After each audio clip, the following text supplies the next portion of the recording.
ઉત્તરાયણના દિવસે વડોદરામાં દિલ ધડક રેસ્ક્યુ. નવરંગ સિનેમા પાસે મકાનની ટેરેસ પરથી પડેલા આધેડને ફાયર બ્રિગેડે બચાવ્યા. નમસ્કાર દર્શક મિત્રો, શિખર ભારત ન્યૂઝમાં આપનું સ્વાગત છે. વાત કરીએ સમાચારમાં તો વડોદરા શહેરમાં ફરી એક વખત ફાયર બ્રિગેડના જવાનોનું દિલ ધડક રેસ્ક્યુ ઓપરેશન સામે આવ્યું છે.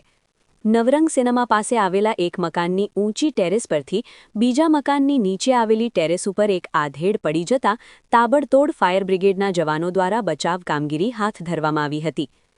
એક તરફ સમગ્ર વડોદરા આજે ઉત્તરાયણના પર્વમાં જોડાયું હતું, તો બીજી તરફ નગરજનોની સુરક્ષા કાજે વડોદરા શહેર પોલીસ વિભાગ અને ફાયર બ્રિગેડ સહિતના ઇમરજન્સી વિભાગો પોતાની ફરજ પર ખડે પગે જોવા મળ્યા છે. તેવામાં વડોદરા ફાયર બ્રિગેડની દિલ ધડક રેસ્ક્યુ ઓપરેશનની કામગીરી જોવા મળી છે. વડોદરા શહેરના નવરંગ સિનેમા પાસે આવેલી એક મકાનની ટેરેસ ઉપરથી બીજી બાજુની ટેરેસ ઉપર એક આધેડ વ્યક્તિ નીચે પડી જતા તેમને ગંભીર ઇજાઓ પહોંચી હતી. કેવી રીતે નીચે પડ્યા તે જાણી શકાયું ન હતું.